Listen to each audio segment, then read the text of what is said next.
자, 오늘은 이제 규봉 종밀 스님의 이제 지와 견 수행론이에요. 자, 그래서 규봉 종밀로 가기 전에 저번 시간에 공부했던 하택 신해가 정리해 놓은 것을 잠깐 한번 이제 살펴보자고요. 그래서 이제 하택 신해 스님이 월견 스님 이랬습니다. 크게 한번 읽어보세요. 지식들아, 자신의 몸속에 불성이 있는데 아직 분명하게 볼 수 없으니 어떤 까닭인가? 비유컨대 이곳에서 각자의 집을 생각한다고 할 때 주택, 의복, 와구 및 일체의 물건들이 갖추어 있음을 알고 있어서 다시 의심하지 않는 것과 같다. 이것을 이름하여 지이라고 하고 견이라고 이름하지 않는다.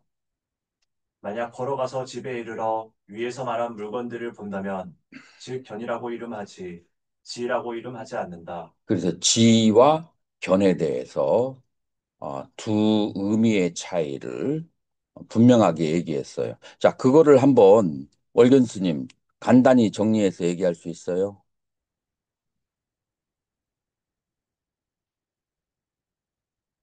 지는 여기 설명이 맞는지 모르겠는데 저번 시간에 들었던 기억으로는 지는 어떤 그 마음의 대상들을 아는 것. 아는 특성. 그거를 중국에 와서는 중국은 아비담마가 발달이 좀 덜 됐어요. 그러니까 아비담마의 용어를 사용하지 않고 일반적인 그 중국 사람들이 알아듣는 용어로 설명하다 보니까 지금 이렇게 표현이 된 거예요. 그러니까 아비담마를 빼버리고 얘기를 하려고 할 때 지금 이런 비유를 들게 되는 거죠. 그러니까 내 마음 안에 어떤 성품이 있어. 그 성품을 예를 들어서 내 집에 있어서 집에 있는 물건들이라고 얘기를 해봐요. 자, 그래서 내 집에 물건들이 있다라는 것을 아는 것은 지라고 하는데, 근데 사람들이 정말 금송아지가 있어? 사람들이 계속해서 의아심을 표명한단 말이에요. 그러면 데려와서 보여주는 거예요. 그래서 그 보여주는 것을 견이라고 한다. 자, 그래서 내 마음에 불성이 있다라고 아는 것을 지라고 그래요. 자, 그런데 여기에서의 의미는 처음부터 내 마음에 불성이 있다는 것을 봤다는 얘기예요, 안다는 얘기예요. 아, 여기에서는 안다는 얘기예요. 그 안다는 것이 이파사나에서 얘기하는 사띠로 안다는 얘기일까요? 여기서 안다는 얘기는 무슨 얘기일까요? 믿음, 사고. 믿음, 불조의 가르침을 통해서 믿는 것을 얘기해요. 사실상 처음에 조사선을 공부하는 사람들이 자기의 그 청정심, 본심을 바로 보고 시작하는 사람이 얼마나 되겠어요? 아주 육조 해능대사 같은 경우는 아주 이제 특별하게 그렇게 이제 바로 출가하기 전에 경전을 읽는 것을 듣고 응무소주 이생김을 듣고 그 본성을 봤는데 대부분의 경우는 출가해서 오랜 시간 수행을 해서 그걸 보게 되는 거죠. 그 조사선의 흐름 속에서 마조, 백장, 그 운문, 그 다음에 조주, 이 모든 사람들이 한동안 수행을 해가지고 그 본성을 보게 된 거예요. 자, 그러면 그 본성을 보기 전에 그 지라고 하는 나에게 불성이 있다라는 것은 믿음의 상태예요. 자, 여기에서 이제 약간의 이제 차이점을 우리는 알 수가 있죠. 자, 그래서 지와 견이라고 하는 것이 내 안에 아는 마음에 있어. 위파사나를 하는 사람도 마찬가지예요. 마음은 아는 성품을 가지고 있다. 그 다음에 그 아는 성품은 본내에 물들지 않는다. 라고 아비담마를 통해서 배워도 그 바로 그 사람들이 위파사나를 해서 이 청정하게 아는 성품을 볼 수 있나요? 아니면은 오랜 시간이 걸리나요? 오랜 시간이 걸려요. 그러니까 마찬가지예요. 그래서 그 청정한 마음을 있다라고 하는 것을 위파사나 하는 데서는 어떻게 알았어요? 부처님과 부처님의 가르침과 아비담마를 통해서 안 거예요. 그래서 동일한 그렇게 믿는 거죠. 이제 이해하는 거죠. 믿고 이해하는데 이제 위파사나 쪽에서는 논리가 발달이 되어 있기 때문에 좀 더 논리적인 그런 설명이 들어가 있다. 그렇게 말할 수가 있죠. 자, 그래서 지와 견이라고 했어요. 자, 이것이 어디에서부터 나왔는지 한번 살펴보자고요. 우리가 달마 혈맹론에서 뭐라고 얘기했는지 예전에 배웠어요. 예전에 배웠는데 지금 이제 잊어버릴 수가 있는데, 자, 불이라고 하는 것은 불시 자심이니 스스로의 마음이에요. 나의 마음이니, 잘 안 보이나요?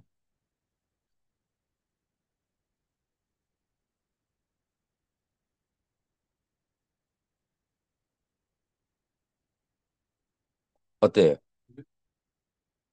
그래서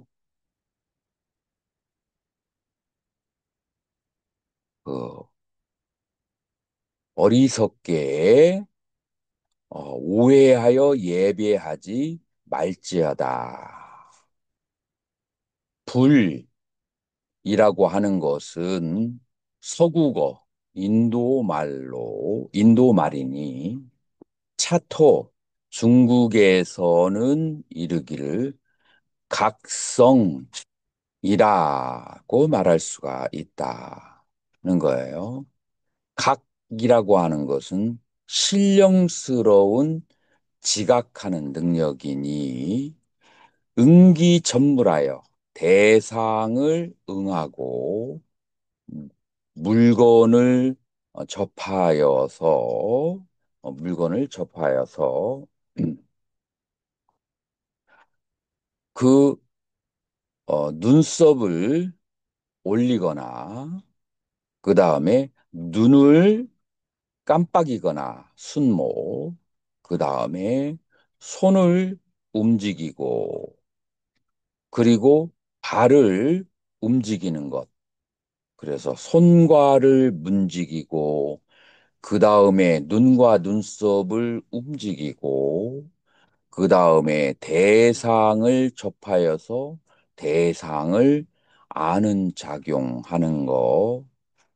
개시 자기 영성지성이니 영각지성이니 모두가 스스로의 신령스럽게 아는 그 성품이니 그 성이 바로 마음이며 마음이 곧 부처이며 그 불즉 불이 바로 도이며 도가 바로 선이니 이 선이라고 하는 이 한 글자는 비범성 소측 그래서 범부와 그다음에 성인이 헤아려서 알 수 있는 것이 아니야. 다시 말해서 사량을 통해서 생각을 통해서 알 수가 없다. 왜 생각을 통해서 알 수가 없다고 했죠? 왜냐하면은 이 마음에 아는 성품은 이 일체시에 내 몸과 여러 가지 작용을 할 때 같이 따라다니는 마음인데 그 따라다니는 것은 그런 이제 심소의 작용은 분별로 알 수 있지만 그 마음에 아는 성품은 쳐다봐야 알 수가 있는 거예요. 그러니까 봐야 되는 것이지 그것을 사량으로서 생각으로서 알 수 있는 것이 아니다. 또한 이르기를 견 본성 본성을 보는 것이 이르기를 선이라고 하나니 만약 본성을 보지 못하면 선이 아니니라. 가사, 가라사대, 천경만론을, 천 개의 경과 만 가지, 논을, 만 가지의 논으로서도 얻을 수가 없는 그 천 개의 경과 만 개의 논을 그렇게 습득하였을지라도 약 불견 본성하면 본성을 보지 못하면 지시범부요. 바로 범부고 비시불법이라. 이것은 아직 법을 행하는 거가 아니다. 자, 이거는 초기 불교에서 수다원이 되지 않으면 승보가 아니다. 라는 말고 비슷해요. 비슷하잖아요. 그래서 삼보에 귀합니다. 라고 할 때 최소한 수다원 이상을 되어야 승보에 들어간다고. 그러면 수다원은 무엇이냐? 수다원은 나의 본성을, 마음의 본성을 알아서, 그래서 온이 내가 아니라는 것을 깨달았을 때, 거기서부터 수다원이 되는 거예요. 그래서 선종은 초기 불교하고 굉장히 접근이 가까워요. 예를 들어서 선종에서 보살도 행하라고 하는 거 들어본 적 있어요? 아주 드물어요. 바로 마음을 보라고 얘기해요. 초기 불교에서 보살도 행하라는 거 본 적 있어요? 없어요. 바로 번뇌를 해결하고 마음을 보는 것을 얘기해요. 그래서 대승불교보다도 초기 불교 쪽하고 선종은 굉장히 유사성을 많이 가지고 있다. 내가 쭉 연구해 본 바에 하면 초기 불교의 회귀가 선종이라고 그렇게 보기가 쉽다라고 했어요. 자, 여기서 분리라고 하는 단어는 이제 중국에서 각성이라고 한다라고 하는데 우리가 산스크리트를 보면은 붓다, 붓다가 중국어로 이제 불타라고 음역을 했다가 타를 빼버리고 불 하나만 남아서 불이라고 그렇게 남았는데 이 붓다는 어근이 붓디 플러스 어예요. 그래서 붓디라는 것은 각성, 아는 마음이에요. 그래서 붓디를 어가 소유격, 전미사죠. 그래서 붓디를 소유한 자가 붓다다. 그러면은 중생은 붓디를 소유하지 않았냐? 다 소유했는데 붓디와 완전 하나가 되지 못했다. 그래서 부처와 아라한이 동등하지 않은 18가지의 능력이 부처님의 능력이 있는데 그 첫 번째가 뭐냐면 으스무르띠 그러니까 불망념지예요.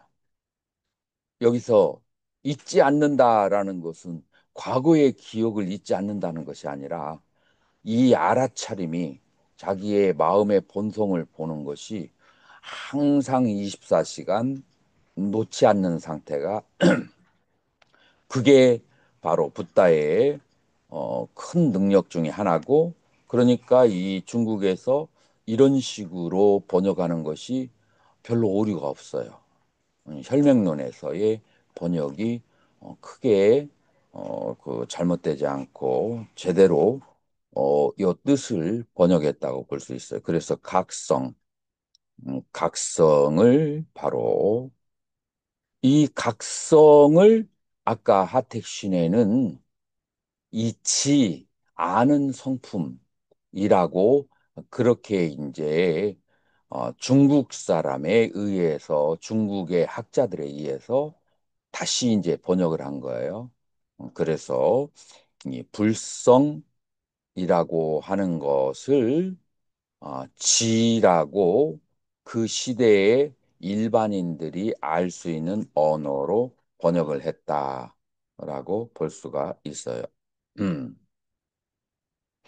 자, 그리고 신해대사가 30년 동을 공부한 것은 오직 견 하나이다. 라고 하는 것을 이해할 수 있겠죠. 그 그 아는 마음을 보기에서 30년 동안 수행을 했다라고 해서 이 지와 견을 중시했다. 라고 얘기했어요. 그래서 아는 마음과 아는 마음을 보는 것, 이제 이것이 어, 이쪽 하택종에서는 이제 요체가 된다라고 볼 수가 있어요. 자, 그러면 이제 규봉종밀 스님으로 오면 규봉종밀 스님은 이 사상을 이어받는데 도서라는 선원죄전집 도서라는 책을 쓰면서 우리 강원에서 사집에서 하나로 들어가죠. 그러면서 아주 뭐라고 할까 이 선종의 그 발달사에서 지대한 공헌을 한 이제 그런 분이에요. 금강경 오가해도 보면 금강경 오가해 속에 규봉 종밀 스님의 주석이 들어가 있어요, 안 들어가 있어요? 육조 해능대사의 주석서와 그 다음에 규봉 종밀, 그 다음에 부대사 등등의 이제 야부 선사 등등의 다섯 분이 설명을 하는데 이분이 금강경을 해석하는 걸 보면 산스크리트를 알고 있더라고, 이분은. 그러니까 산스크리트의 원전에 입각해서 이제 그것과 같이 비교해서 공부할 정도로 아주 뛰어난 그런 인재. 그래서 이분은 화엄종의 8대 조사인가요?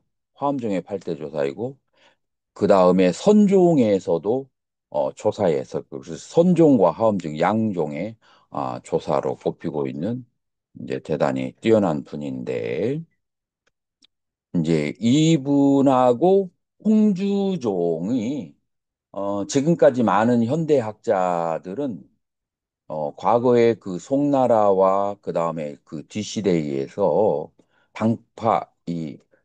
당파라고 하나? 당파가 아니고 그 종파 싸움을 하면서 많이 오해가 되었다. 라고 하면서 이제 이 하택종에 대한 새로운 견해를 가지고 선종에서 굉장히 뛰어난 작업을 한 것을 얘기하는데 양종이 전부 다 성종이에요. 이제 여러분들이 이제 조금 더 깊이 지금 4학년들이 있으니까 깊이 공부를 하시려면은 여기도 성종이고 그 다음에 홍주종도 성종이에요. 근데 성종이 해석하는 방법이 두 사람이 약간 다른데 이 하택종에서는 심과 심소 두 개를 보고 닦는 것을 강조한다면 그러니까 인도 불교의 그 흐름을 이었죠. 이 그 홍주종에서는 심 하나만을 강조하는 이제 그런 이제 성종. 그래서 심과 심소를 강조하는 성종과 심을 강조하는 성종. 이렇게 둘로 나누어진다라고 볼 수가 있고 서로 상호 보완 관계를 가지고 있다라고 볼 수가 있어요.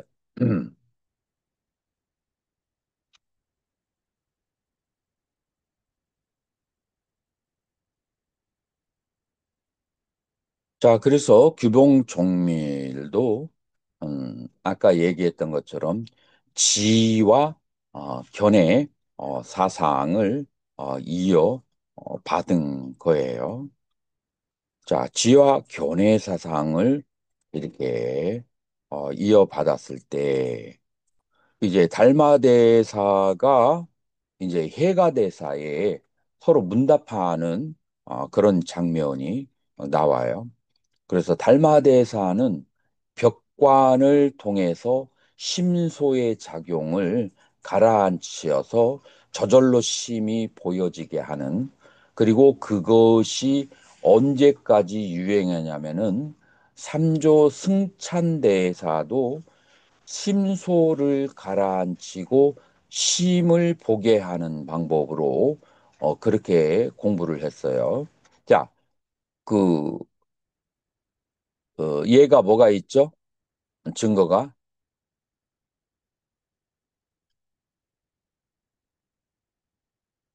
스님 얘기해봐요. 해가가 닮아 찾아가. 아니, 승찬대사까지 계속해서 심소를 가라앉혀서 심을 저절로 보게 하는 그런 방법을 사용했는데 그 예가 뭐냐면은 지도문안 유험간태 단막증에 통연명백하리라라고 지극한 도, 이 마음이라고 하는 것은 그렇게 어렵지가 않아. 그 보려고 눈 뚫어지게 애쓰려고 하지 말고 그 마음을 둘러싸고 있는 잡된 것만 내려놓으면 돼. 그 잡된 것이 뭐냐면은 유험 간택, 시비를 이것은 옳고 그르다고 가리고 꺼리는 그 시비심을 놓아버리고 그 다음에 단막 증이하면 이 애증을 놓아버리면 그러면은 통연명백 이거는 이제 전형적으로 심소를 다스리면 이 수상행을 다스리면 마음은 저절로 드러난다라고 하는 계통이죠.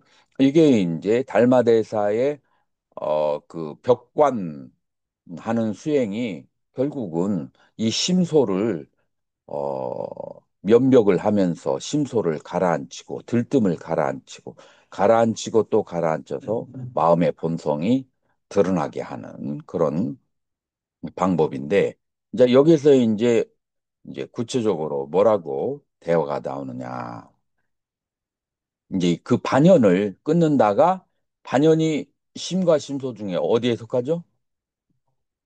심소가 되는 거예요. 반연을 끊게 하고 이제 그 다음에 질문을 하죠. 달마다 반연을 모두 끊었는가? 그런데 여기에서 끊었습니다. 라고 대답하지 않고 뭐라고 대답해요? 망념은 끊었지만 심소는 다스렸지만 또한 끊어서 멸하지 않는 것이 있다라고 하는 거예요. 이게 뭘 말하죠? 뭐를 끊어서 멸하지 않는다는 거예요? 없습니다라고 써. 그러니까 끊어 멸할 것이 없다라는 얘기는 그것은 이제 또 다른 의미에서 끊어서 멸하지 않는 것이 있어요. 그게 뭐를 끊어서 멸해서는 안 돼요. 심, 이 심, 아는 마음은, 이 아는 마음은 끊어서 멸해지는 게 아니야. 자, 멸하는 것은 뭐냐면은 망념이고, 그 다음에 반연이고, 심소, 그거는 멸하지만, 요 심은 끊어서 멸하는 것이 아니에요. 자, 그래서 여기에서 두 가지로 해석을 할 수가 있는데, 만약에 모든 것을 다 끊어 없앤다라고 하면은 어디로 가냐면은 공종으로 가요. 공. 이때는 화두도 놓아버려야 돼. 그런데 끊어서 멸할 것이 없는, 그 끊지 않아야 되는 것은, 번뇌는 끊지만, 끊지 않아야 되는 것은 뭐냐면은 화두, 이 청정심을 보는 것. 이거는 끊지 않아야 되는 거예요. 자, 여기에서 해석에 따라서 모든 것을 다 끊어 없애야 된다. 화두마저도 아는 마음도 놓아버려야 된다. 여기는 어디로 가요? 무슨 종으로 간다? 공종. 공종은 어느 계통이에요? 중간 계통이에요. 자, 그래서 우리는 대승불교에서 중간 계통과 유식 계통이 계속해서 얽히고 설켜서 내려오는 것을 알 수가 있고, 우리 선종에서도 계속해서 이게 얽히고 설켜서 내려오는데, 여러분들이 그 앞에 있는 교학적인 바탕이 없으면 왜 이 선종 자체에서도 왜 이게 서로 다른 요소들이 공종이라는 얘기로 성종이라는 얘기로 상종이라는 얘기로 계속 내려오는지 여러분들이 이해하기가 어려워요. 이 불교의 발달사를 이게 바라보면 여러분들이 이해할 수가 있다라고. 무엇을 깨달았기에 끊어 멸할 것이 없다라고 하는가? 분명하게 스스로 알아서 말로 언급할 수가 없다. 말로 언급하면 전부 다 뭐에 속하게 되죠? 심소에 해당해. 그래서 심소가 일어나게 되면 그러면은 힘을 심소로 표현할 수가 없어요. 그것은 보는 수밖에 없어요. 그래서 분명하게 알 뿐이지 그걸 말로 그걸 표현할 수가 없다라고 하니까 그러니까 뭐라고요? 이게 바로 자성청정심이니 이제 의심하지 말라. 자, 그래서 여기에서는 분명하게 이 번뇌, 그 다음에 반연은 끊어버리되 마지막 끊어서 안 되는 것이 자성청정심, 청정한 마음의 상태, 요거는 있어야 된다라고 하는 이 이중적인 요소, 두 가지 요소를 이제 우리가 혈맹론에서 볼 수가 있어요. 자, 이 뒷 문장을 보니까 아까 그 외석이 왜 그런지 이해가 되죠? 음, 그래서 자, 이런 경우에는 달마대사가 해가대사에게 너에게는 아는 성품이 있으니 이런 식으로 구구절절하게 얘기를 안 했지만 스스로 뭐를 쉬게 했어요? 반연을 쉬게 하고 반연이라고 하는 것은 심소의 작용이고 그것은 또 번뇌 작용이죠. 번뇌를 쉬게 해서 스스로 그것을 체득하게 했다라고 하는 것이지. 이게 바로 이제 달마와 해가의 법의 전수가 된다라고 하는 거예요.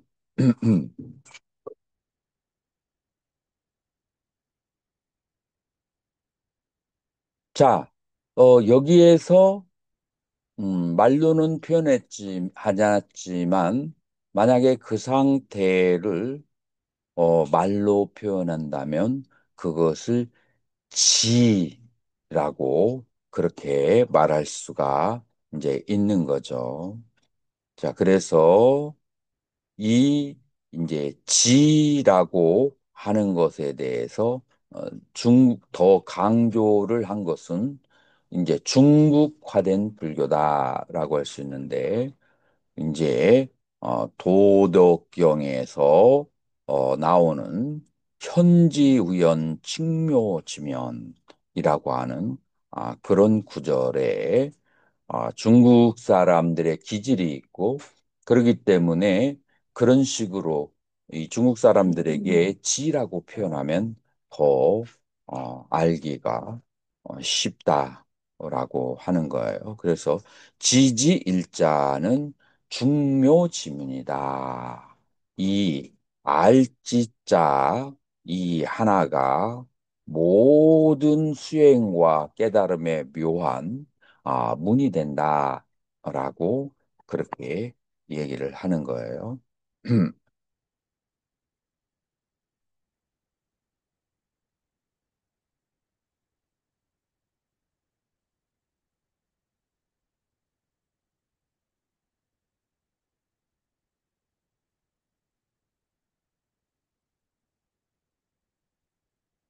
자, 이 손명스님 여기 한번 읽어보세요.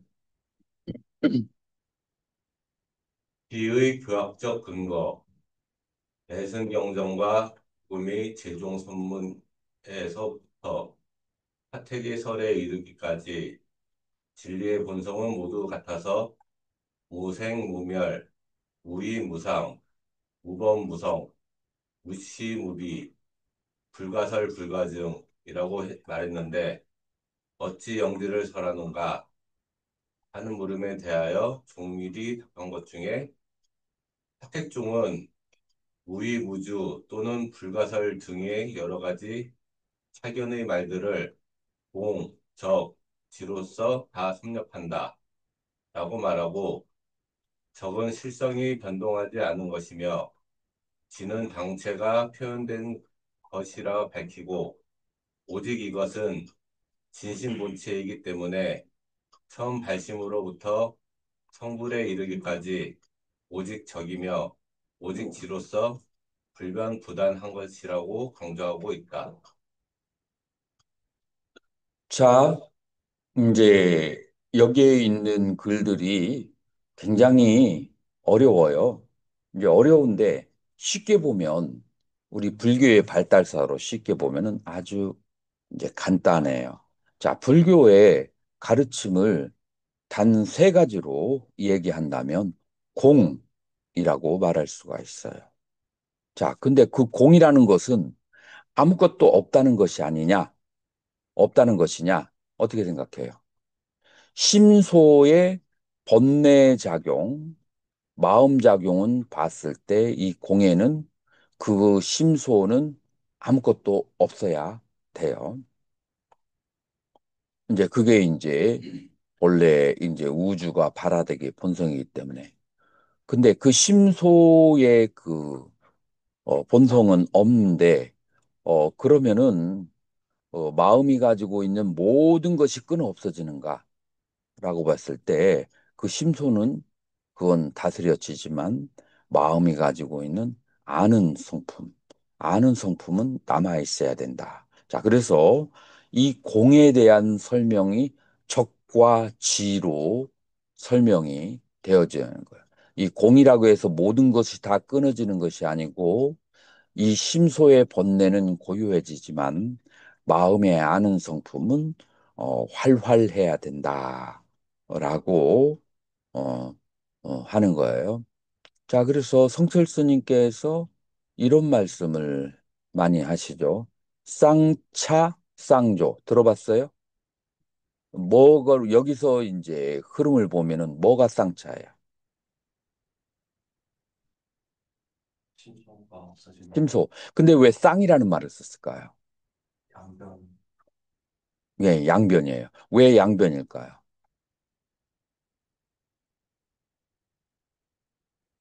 심소를 일단 수상행만 보면은 수는 고락, 상은 시비, 이해, 그 다음에 행은 호오, 좋아하고 싫어하는 거, 그 다음에 이롭고 해로운 거, 그리고 옳고 그른 것, 괴롭고 즐거운 거. 이 전부 다 어떻게 이루어졌어요? 심소의 작용은 양변으로 이루어졌어요. 그래서 쌍이라고 하는데 이 양변이 막혀 있기 때문에 쌍차라고 하는 거예요. 이해가 됐나요? 그래서 쌍차. 자, 그 다음에 쌍차는 이해가 갔는데 쌍조는 뭘까요? 하는 마음, 쌍조는 이 고락과 시비와 이해가 그 다음에 호오가 일어날 때 무엇과 함께 일어나요? 이 마음과 함께 일어나는 거예요. 그러니까 양쪽을 이 마음은 다 어떻게 해요? 다 비추는 능력을 가지고 있다. 그래서 쌍차, 쌍조라고 그렇게 얘기하는 거예요.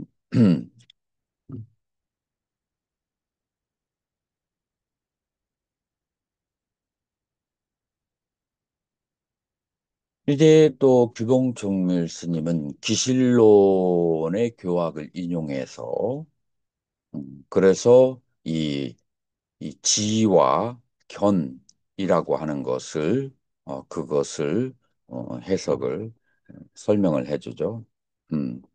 자, 그래서 이 여기에 일심이 그다음에 심진여와 심생멸 둘로 나눠지게 된다.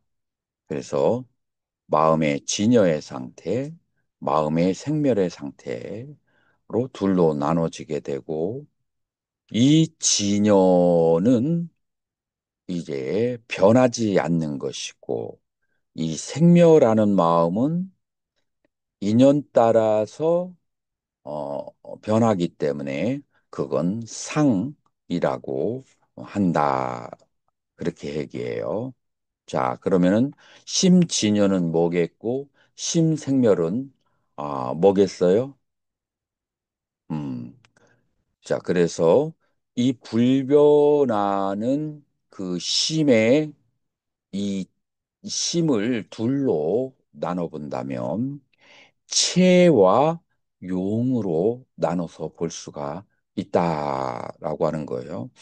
그래서 이 마음의 체는 공적한 상태고 용이라고 하는 것은 신령스럽게 아는 영지가 된다라고 하는 거예요.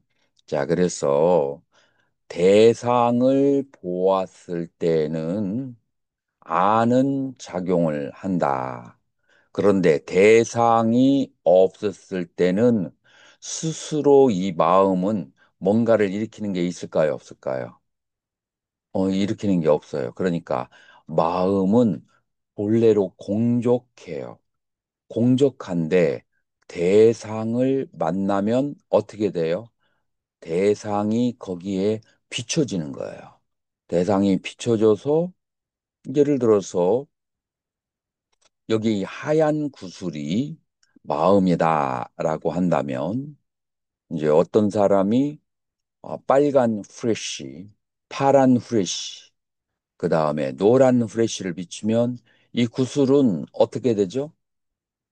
빨간색, 노란색, 파란색으로 그렇게 보이게 되겠죠. 근데 이 구슬의 본체는 그 노란색, 빨간색으로 변한 적이 있나요, 없나요? 변한 적이 없어요. 다만 어떤 상태죠? 다만 그 상태는 변하지 않아요. 그 변하지 않기 때문에 정멸이에요. 자, 그런데 대상이 나타나면 그 대상을 있는 그대로 비춰주는 작용을 한다. 자, 그 비춰주는 작용을 영지, 그 대상을 아는 작용을 영지라고 그래요. 자, 그래서 이 자성체와 자성용으로 나눠지게 된다라고 하는 거예요. 자, 그러기 때문에 이 마음의 본체는 어떻다고요? 성품은 그건 불변이다. 변하지 않는다. 라고 하는 거예요. 그런데 변하는 것처럼 보이는 것은 그것은 뭐 때문에 그래요? 그것은 심소가 가까이 가니까 심소에 의해서 여러 가지의 색깔로 마음이 보이게 된다라고 하는 거예요. 그래서 그것을 뭐라고 한다? 심진여라고 그래요. 왜 심진여냐? 이 심은 대상을 따라서 변하지 않고 그대로 고유함을 간직하고 있기 때문에 그래서 공적성이 있기 때문에 심진여라고 한다. 자, 그러면 심생멸이라고 하는 것은 인연 따라서 나타나고 모양과 그 다음에 작용이 있는데 그것은 글자 그대로 변해버려요. 수연, 인연 따라서 변해요. 어떻게 변하죠? 심소는 크게 몇 가지가 있다겠죠? 선, 악, 무기 세 가지가 있는데 선은 선이고 악은 악이에요. 그래요, 안 그래요? 이 심소는 그래서 이거는 계속해서 그 스스로의 모양을 가지고 있어. 그래서 모양상자. 그 다음에 선이 가지고 있는 작용이 있고 악이 가지고 있는 작용이 있어요. 자, 요것은 항상 생멸하는 상태를 가지고 있다라고 하는 것이 이 마음의 이제 마음을 이렇게 설명을 했어요. 음.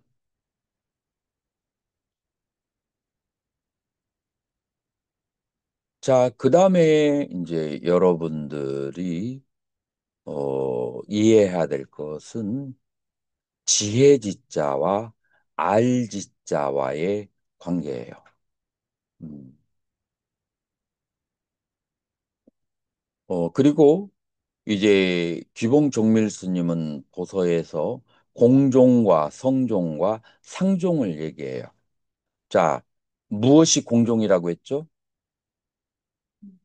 중간 학파가 공종이에요. 상종은 어느 학파가 상종일까요?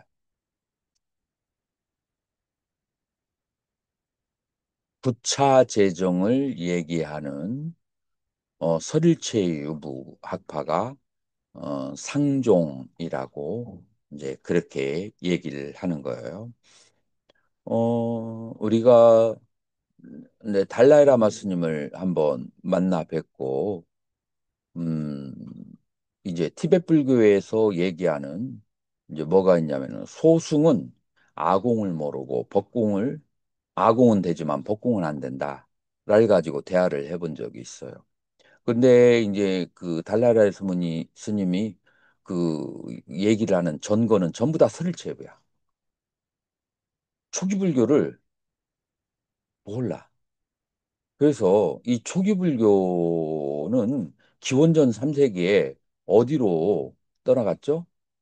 스리랑카로 갔어요. 그래서 인도 사회에 잘 알려있지 않고 인도 사회에 남아있는 학파가 그 형제가 되는 학파가 무슨 학파죠? 설일체이부예요. 그래서 설일체이부의 학파에 대해서 잘 알고 있어요. 마찬가지로 중국은 어떨까요? 테라바다를 할까요? 설일체이부를 할까요?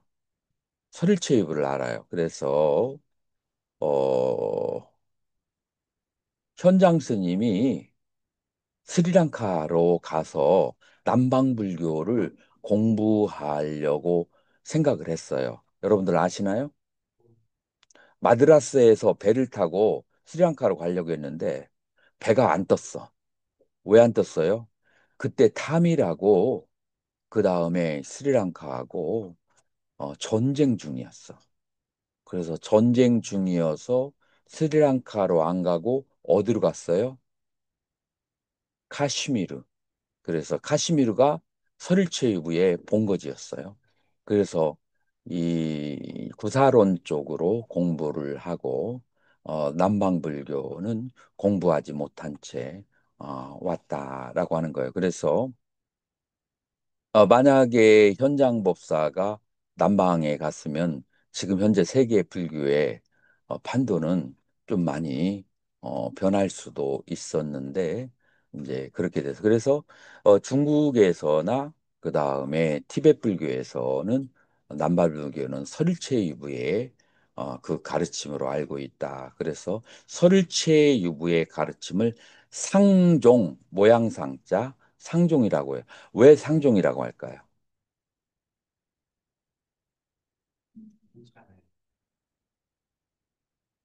그 닦아야 될 단계적인 차제를 인정하기 때문에 상종이라고 그래요. 자, 공종이라고 하는 것은 닦아야 될 단계를 인정해요, 인정하지 않아요. 일체유의법이 여몽환포형이야. 환과 같고, 그 다음에 꿈과 같고, 그림자와 같아. 그 그림자 속에서 선악과 시비를 논하지 말라 해요. 그러니까 한꺼번에 그냥 탁 그렇게 막아버리는 것이 무슨 악파라고요? 자, 공종이에요. 자, 그러면 성종은 인도 불교 속에서 성종이라고 하는 것은 있었을까요? 없었을까요? 어떻게, 어디에서 있었어요? 아, 힘 관찰하는 게 성경 아니야. 아니, 그렇지 않아요. 꼭 심을 관찰하는 것이, 물론 심을 보는 것이 성종의 한 부분이기도 하지만, 이 조직적으로 설명되고 있는 성종이라고 하는 그런 학파는 인도에는 존재하지 않아요. 이제 중국에서 이제 발달된 것이 성종인데 여러분들 중국의 철학 가운데서 성에 대해서 논하는 그 학파가 어느 학파였었죠?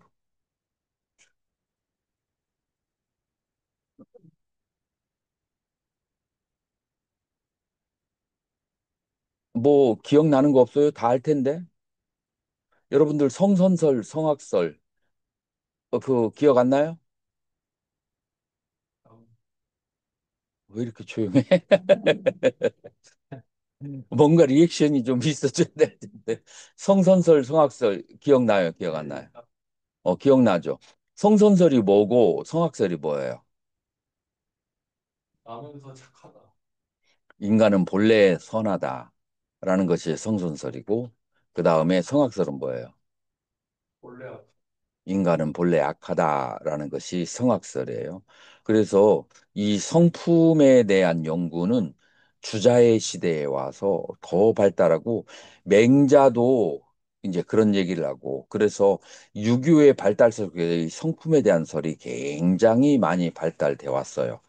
자, 그리고 중국 불교화되는 과정 속에서 이 성품이란 관점에서 불교를 바라보기 시작해요. 자, 이렇게 설명을 하는 것은 중국 학자들은 이런 관점에서 설명을 해요. 중국 학자들이 선종을 얘기를 할 때. 왜냐하면은 자기네 나라에 중국 철학 중에 하나이잖아요. 근데 외국인들은 이렇게 깊이 있게 설명을 하지 못해요. 그래서 중국의 그 유명한 학자들은 이제 이런 관점에서 이 성에 대해서 얘기를 하는데, 다음 시간에 요거는 어, 우리가 이 성품이라고 하는 것이 중국 불교사 속에서 어떻게 다루어졌는지 그것을 알아야 돼요. 자, 그렇게 됐을 때 이 성품이라고 하는 것과 그 다음에 그 불교에서 말하는 홍주종과 그 다음에 하택 쪽의 관점이 그러면은 분명하게 이해가 돼요. 우리 외국인의 입장에서 믿습니다 하는 입장에서는 우리는 그렇게 주입된 것만 알게 돼요. 우리는 그렇게 누군가가 얘기를 했으면 그렇게 믿습니다로 가게 돼. 그런데 본토에서 난 사람들은 그거를 자발적으로 자기네 나라의 사상이니까 그거를 스스로 관찰하는, 판단하는 그런 능력들을 갖추고 있게 되죠. 그래서 우리도 그런 능력이 필요할 수가 있어요. 자, 그래서 이제 공종과 성종에서 지와 지에 대한 이제 견해가 달라요. 그래서 어, 여러분들 인도에서는 내가 이걸 키우지 않는 이유가 키우면 쓰지를 못해.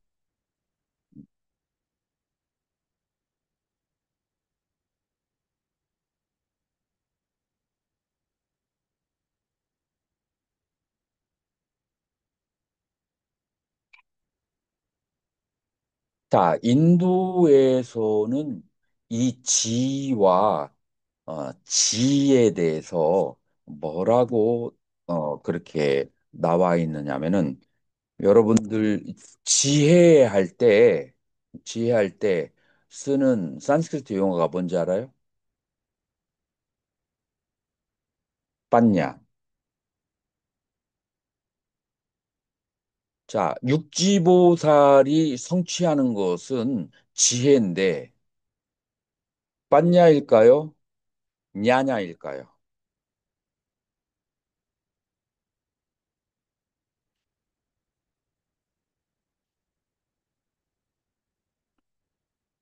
뭐라고 틀려도 좋으니까 뭐라고 대답은 해야겠지. 그래서 우리는 빠냐와 냐냐의 차이점에 대해서 알 필요가 있어요. 자, 빠냐는 뭘까요?般냐는 십지경에서 어떻게 설명이 되냐면, 육지보살이 연기를 깨달아서 해탈을 했을 때, 해탈을 했을 때 그 지혜를般냐지라, 반야지라고 하죠. 자, 그래서 이 반야지는 해탈을 하는데 어떤 해탈을 하는가? 공해탈, 무원해탈, 무상해탈이라고 그래요. 그래서 이 반야지는 공성을 완벽하게 깨달으면 공성을 완벽하게 깨닫는다는 것은 뭐를 얘기해요? 탐진치가 완벽하게 소멸했다는 것을 얘기해요. 자, 그랬을 때 빤야지라고 그렇게 얘기해요. 그러면 냐냐는 뭘까요? 냐냐지는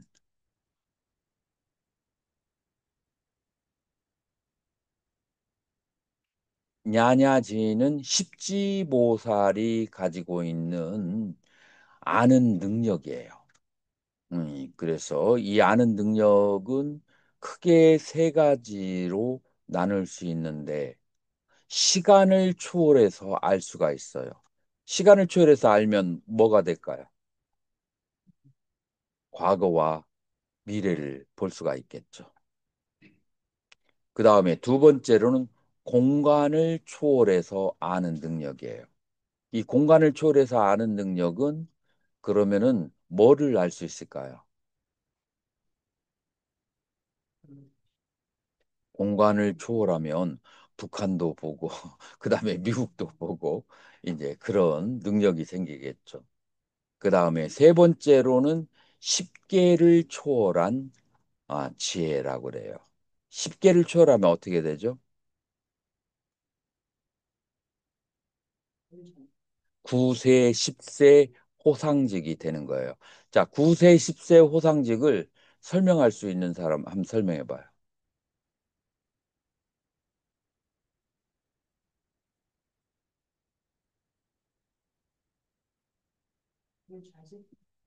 자유자재인데 구체적으로 뭐가 자유자재하는지.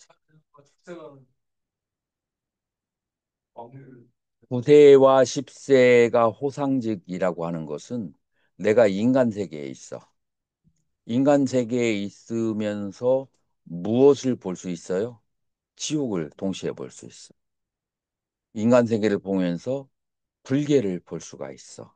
그래서 이 10개를 내가 움직이지 않고 자유자재로 다중 차원을 동시에 보고 경험하는 것을 바로 9세, 10세 호상직이라고 그렇게 얘기해요.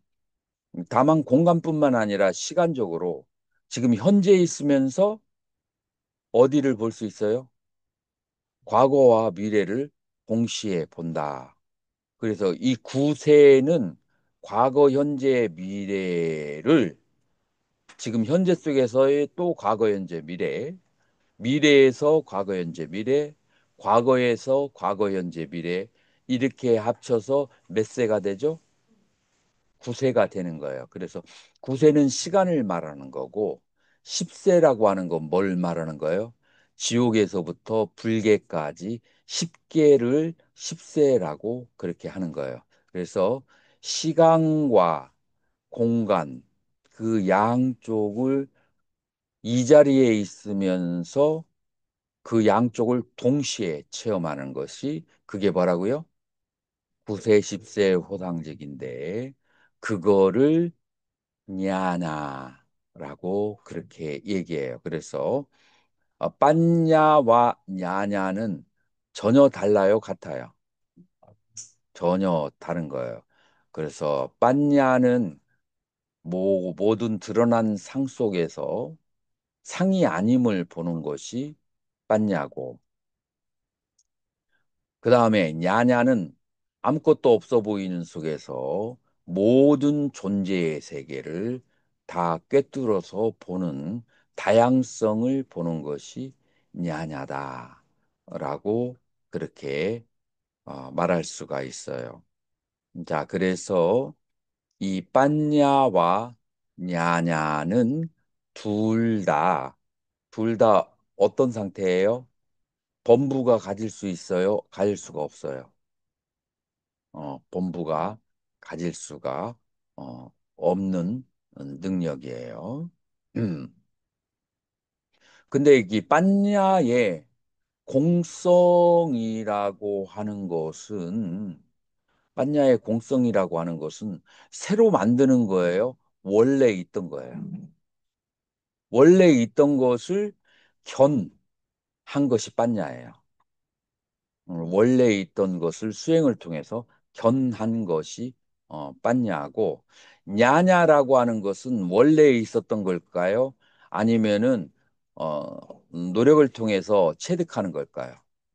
이건 노력을 통해서 체득하는 거예요. 그래서 빠냐는 본성으로 가지고 있고 그것을 보는 것을 지견이 되는 것이고, 냐냐는 노력을 통해서 획득하는 거예요. 그래서 이 두 가지의 차이점이 있다라고 얘기할 수 있어요. 자, 그러면은 이 빠냐에 두 가지가 있는데, 하나는 지와 견이라고 하는 이 두 가지를 함포하고 있어요. 자, 그래서 이 공종에서는 아는 능력을, 그 알지자를 뭘로 봐요? 공해야 되니까. 그걸 분별로 봐라. 공종에서는 분별로 보는 거예요. 그 다음에 이 공종에서는 아, 여기서 지를 무분별로 삼았다라고 하는 것은 반야지를 말하는 거예요. 그래서 반야지를 이제 무분별로 삼고 그거를 육지보살이 말하는 공성을 깨달은 것으로 봐요. 그래서 이 공종에서는 지는 분별로 보고 그 다음에 지혜지자를 지혜지자를 그 본성을 보는 것으로 그렇게 삼으니까 지혜지자는 성인이 얻을 수 있는 것이고 그 다음에 알지자는 중생이 가지고 있는 분별심이라고 그렇게 보았어요. 그래서 알지자를 사량 분별로 생각하는 것은 어느 종파에서 그렇게 한다고요? 공종에서 그러는 거예요. 공종에서 알지자를 사량 분별로 그렇게 보는 거예요. 자, 성종에서는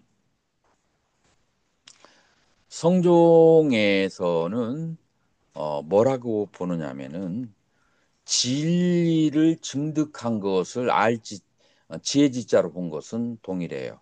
근데 이 알지자를 아까 빤야의 지와 견이 있다고 했죠.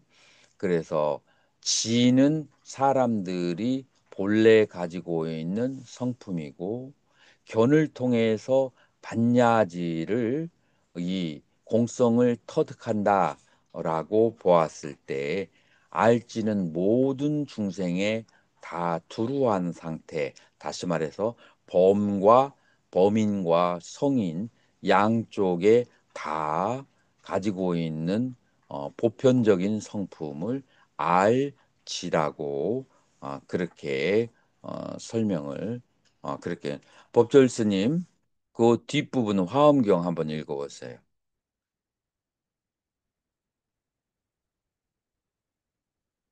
안 보여요? 그래요. 아, 화엄경 히트하면서 진열한 밝게 비춤으로 성을 삼는다. 기신론에서는 진열은 그 자체가 진실하게 아는 것이다라고 설하고 있다. 자, 그래서 진열한 밝게 비춤으로 성을 삼는 것이다. 진열은 진실하게 아는 것이다. 그래서 이 아는 성품을 진여라고 이제 그렇게 바라본 거예요. 우리 음, 휴식 취하고 다시 시작하겠습니다.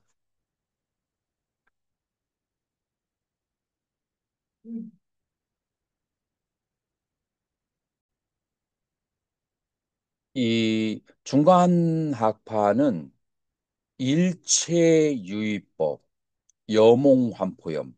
그래서 일체에 만들어진 유의법을 전부 다 싹 쓸어서, 그래서 민절무기공이라고도 그렇게 표현하는데, 완전히 쓸어서 꿈이고 한인데 그 안에서 뭐 선이고 악이고 C와 B를 구별할 것도 없다. 모두 다 잘못했다 이거예요. 그래서 그것을 인정하지 않아요. 뭐밖에 공 외에는 인정하지 않아요. 이게 바로 중간학파의 관점이에요. 중간학파는 기원후 1세기에서 2세기에 나타났어요. 1세기에서 2세기에 나타나서 유의법을 그런 식으로 전부 다 쓸어 버리기 때문에 거기에서 많은 문제점이 생겼다라고 내가 예전에 얘기를 했어요. 무슨 문제점이 생기죠? 완전히 그 공해 상태에 들어간 사람들은 그런 사람들은 문제가 없지만 이러한 이치를 배우고 그러면서 아직 오용락이 남아 있으면 오용락이 발현할 때 이 사람들은 어떻게 다스릴까요? 다스리는 방법이 나와 있지 않아.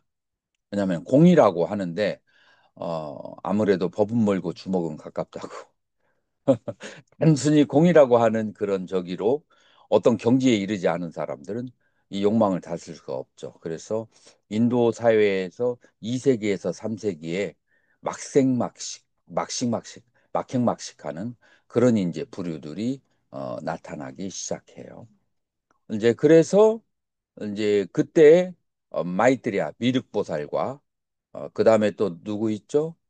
그다음 무착보살이 나타나서 이제 이 중간학파의 사상에 중간에 쐐기를 하나 박아요. 뭐를 박냐면 유의법이 여몽환포형이기는 하지만 그 안에서도 참된 성품이 있는데 바로 청정한 마음이다.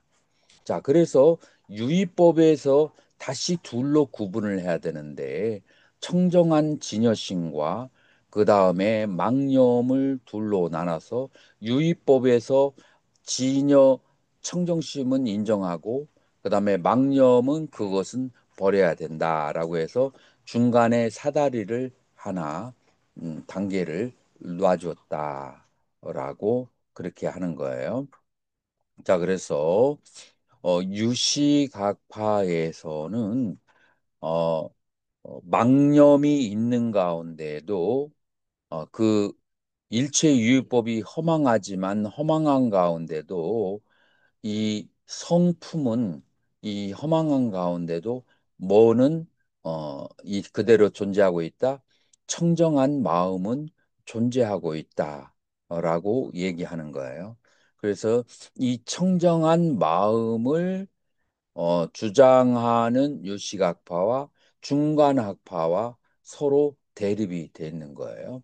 자, 그러면 청정한 마음이 언제까지 존재하는가? 자, 마음이 청정하다는 것은 뭘 말하는 것일까? 뭐를 청정한 마음을 본다라고 하는 것은 그거는 어떻게 되는 것일까?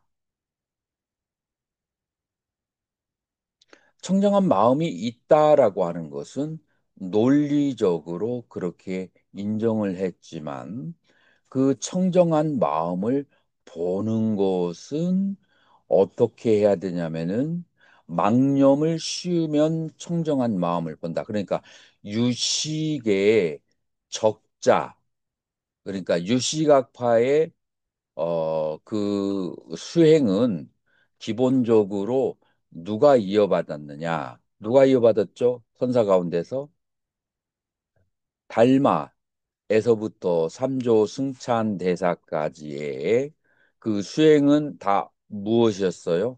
망념을 쉬어야 청정한 마음이 드러난다라고 하는 거예요.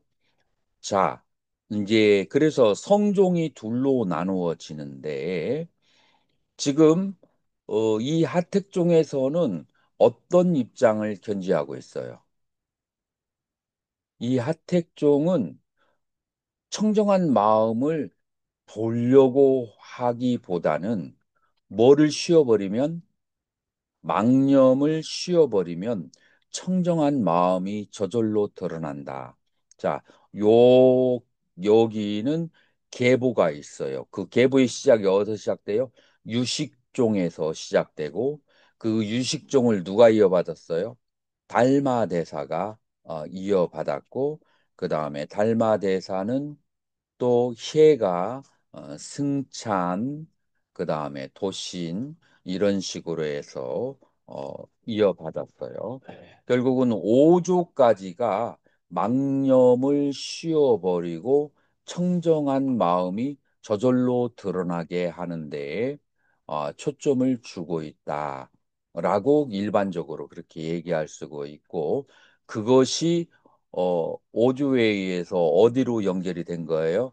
하택 시내를 통해서 규봉 종밀까지 이렇게 내려왔다. 그러니까 이 하택종은 계보가 있어요, 없어요? 계보가 유식의 계보가 있어요. 자, 그러면은 망념을 쉬면 청정심이 드러난다라고 얘기를 했는데 그 망념을 보면서 청정심을 바로 보게 하는 그 계보는 어디에서 나왔을까요? 망념을 보자마자 청정심을 간해라. 망념에 물들지 말고 바로 청정심을 보라. 요 계보는 어디에서 나왔어요? 위파사나의 십념초에서 계보가 나와요. 이게 굉장히 아이러니하죠. 초기불 가운데서 초기불교의 수행은 크게 네 가지로 나눠지는데 어떻게 네 가지로 나눠지죠? 사념처로 나눠지죠. 사념처 가운데서 십념처의 수행이 있는데 이 십념처는 어떻게 하는 수행이냐면은 망념이 일어날 때 망념과 함께 일어나는 같이 일어난 마음을 동시에 보는 게 바로 십념처예요. 그러니까 여기에서 그 망념을 쉬어버려라 하면은 그 무슨 염처가 돼요? 법념처가 돼요. 그래서 법념처는 망념을 쉬어버려라 하는 악파고 그 다음에 십념처는 뭐예요? 망념이 일어나는 그 찰나에 항상 마음이 일어나니까 마음을 보아라 라고 하는 것이 십념처예요. 그러면은 이 성종에 두 개의 계보가 있는데 하나는 하택종이고 하택종의 그 계보는 어디에서 왔다고 했어요? 유식의 계보에서 왔어요. 유식의 계보에서 왔는데 이 계보는 초기불교로 가면은 어디로 연결될 수 있어요? 법념초로 연결될 수가 있어요. 자, 그런데 마음을 이 번뇌가 일어날 때 바로 마음을 보게 하는 것은 그거는 어디로 연결시킬 수 있느냐 하면은 그러면은 초기불교의 십념초로 연결될 수 있어요. 이제 세세한 부분에서 약간의 차이는 있어요. 여러분들이 논문을 쓸 때는 이런 거리가 있어야 돼요. 여러분들이 만약에 선원에서 법문을 듣는다면은 이거는 필요가 없어요. 그런데 여러분들이 어디에서 지금 이 강의를 듣죠? 아카데미에서. 대학에서 지금 강의를 듣는. 대학에서 강의를 들을 때는 이런 이성적인 대학에서 강의를 들으면 반드시 뭐가 따라야 돼? 논문을 써야 되고. 논문을 쓰려면은 이런 거리들이 있어야 논문을 쓰지. 만약에 이런 거리들이 나타나지 않으면은 우리가 다 알고 있는 마음을 보면 되는 것이 논문 쓸 거리가 없어. 그래서 아카데미에서 접근하는 것은 약간 다르다라고 하는 것을 여러분들이 그걸 이해를 해야 돼요. 그래서 아카데미에서 논문을 쓸 때에 지금 내가 얘기한 것처럼 유식과 하택종의 관계, 그 다음에 성종 가운데에서 이 홍주종과 그 다음에 십념처의 관계 이런 곳을 어떤 아이디어가 기발한 아이디어가 있어야 돼요. 논문을 쓸 때는. 그 아이디어를 가지고 그 다음에 논문을 쓸 때는 맞고 틀리고는 존재하지 않아요. 여러분들 논문을 쓸 때는. 모든 것이 다 허용이 돼. 다만 내가 그렇게 생각하는 거에 대한 논리적 근거와 전거를 대야 돼. 그러니까 논리적 근거와 전거가 부실해. 근데 자꾸 이걸 주장해. 그러면 그 논문은 이제 제로가 되는 거예요.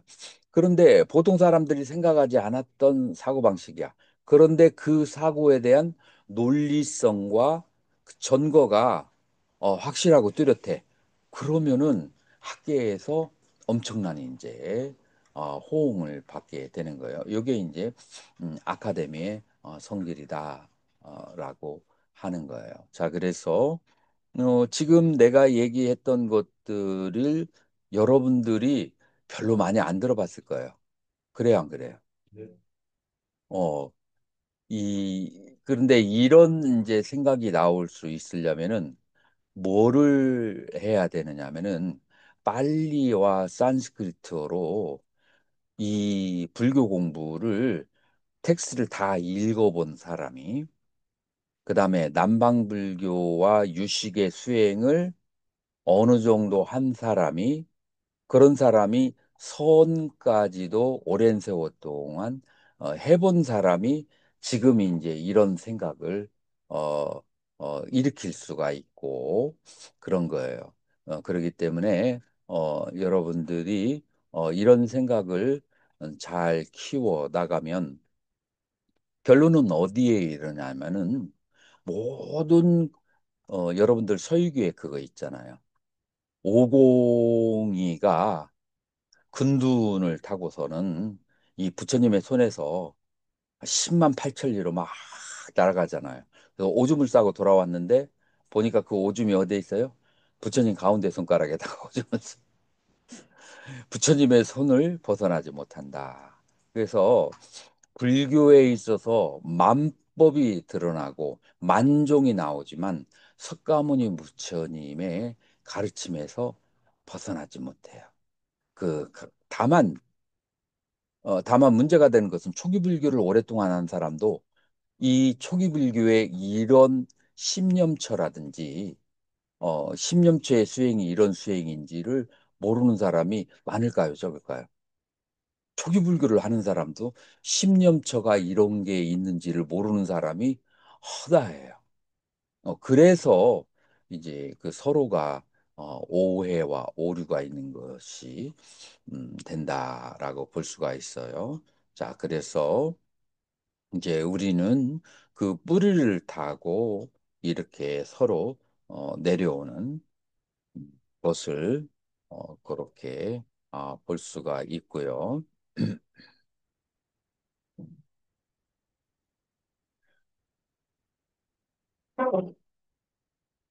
자, 그래서 그 다음에 이제 얘기하는 것은 이제 규봉 종밀 스님의 이제 공종에 대한 반론이에요.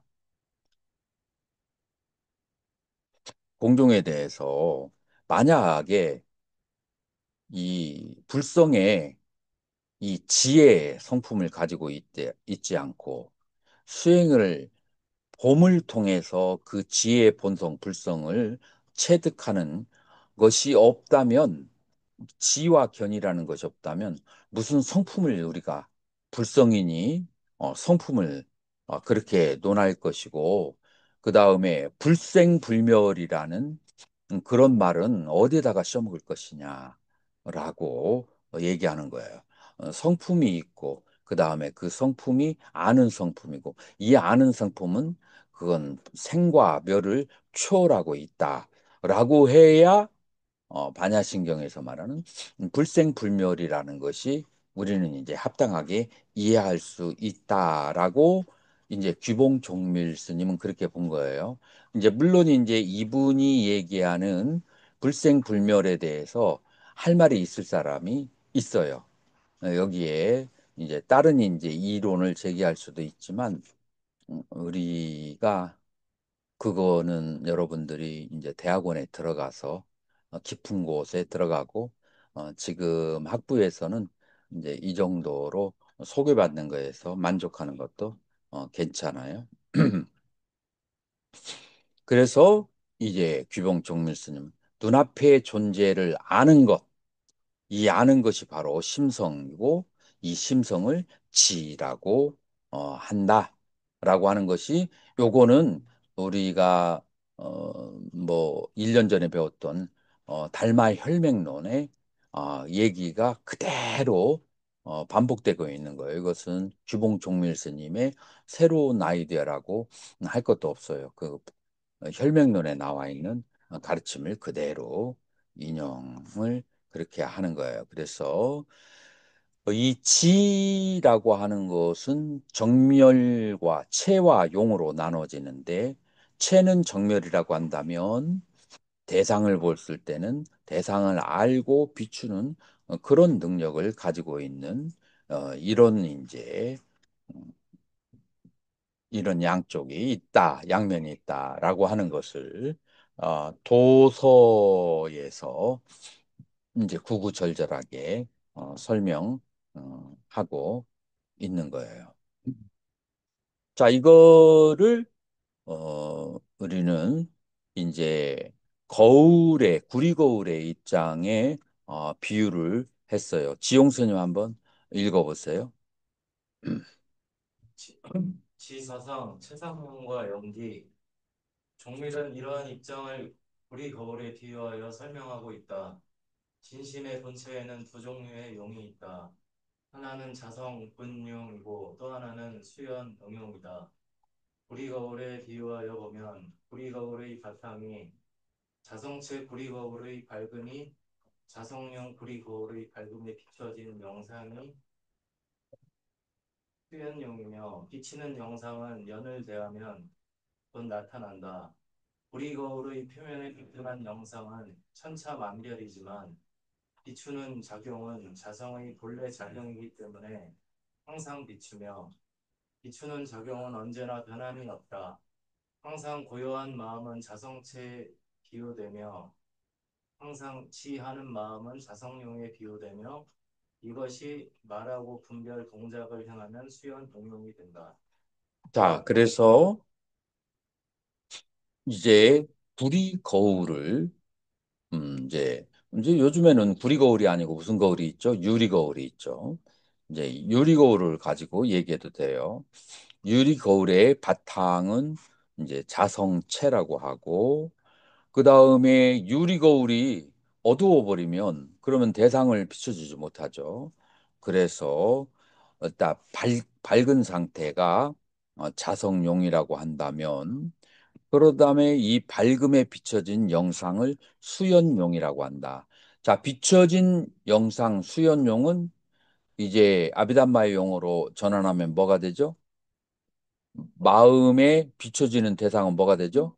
심소가 되죠. 그래서 이 수연용은 심소가 되는 것이고 구리거울의 그 밝은 자성용은 뭐가 돼요? 심이 되는 거예요. 그런데 이 마음이 복잡하면 그러면은 대상을 비칠 수가 없어요. 그래서 이 바탕이 되는 그 자성체는 정멸 고요한 상태가 있어야 된다. 그래서 자성체, 자성용, 수연용의 관계를 이런 식으로 설명을 했어요. 중국 사람들이 아비담마에 대해서 그다음에 논리학에 대해서 별로 발달하지 않은 것을 감안해서 중국 사람들이 이해할 수 있는 일반 용어로 아비담마의 용어를 전향해서 설명을 했다라고 보면 돼요. 내가 보기로는 귀봉 종밀스님은 아비담마에 대해서 정통한데 그 당시에 있는 사람들을 생각해서 그 사람들을 이해시키기 위해서 이런 비유를 들었다고 보여져요.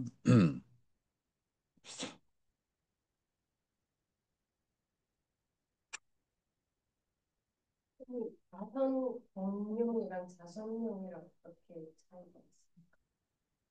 어디에 있어요? 뒤에 나온 자선용.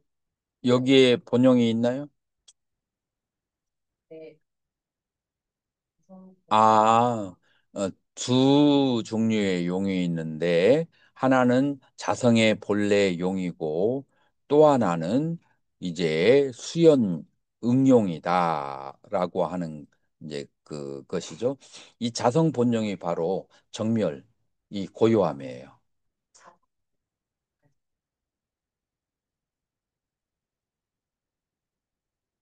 그렇죠. 그래서 자성용을 자성이 본래용 이런 식으로 얘기를 했죠.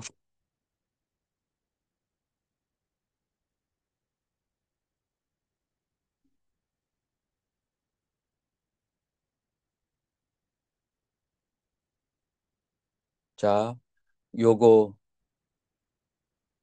지수순 이수수님. 음. 광명은 본래 위로한 것이고 육친과 외견은 본래 분하다. 공적한 마음은 신령하게 아는 작용이 있어 어둡지 않다. 바로 이 공적하게 아는 지 이것이 너의 진성인 것이며 미혹하거나 개요하거나 마음은 본래부터 스스로 아는 것이다. 지는 연에 의지하여 생기는 것도 아니고 경계를 말미암아 일어나는 것도 아니다. 지라는 한 글자가 중묘의 문이다.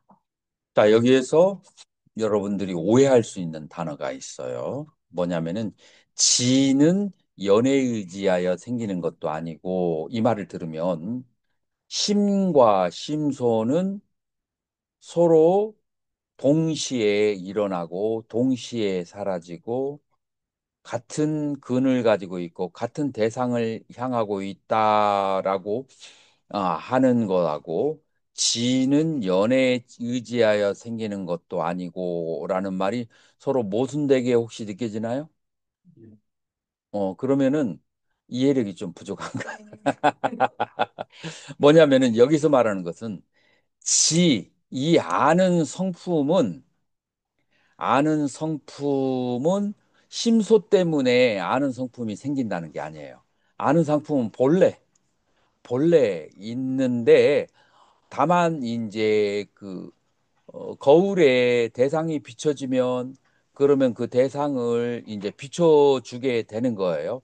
그렇다고 해서 그 비춰주는 성품이 그 대상 때문에 생기는 건 아니에요.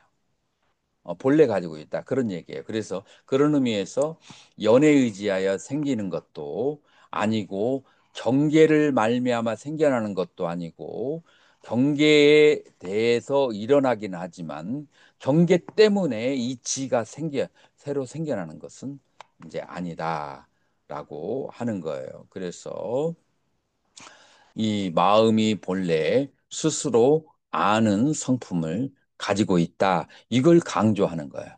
마음은 무 때문에 아는 성품이 서로 만들어지거나 생기는 것이 아니고 스스로 본래 아는 그런 성품을 마음이 가지고 있다. 그리고 이 마음의 본래의 성품은 고요하다. 대상을 따라서 만상을 비추지만 그러나 일상도 가지고 있지 않은 것이 마음이다라고 그렇게 이제 얘기를 하는 거예요.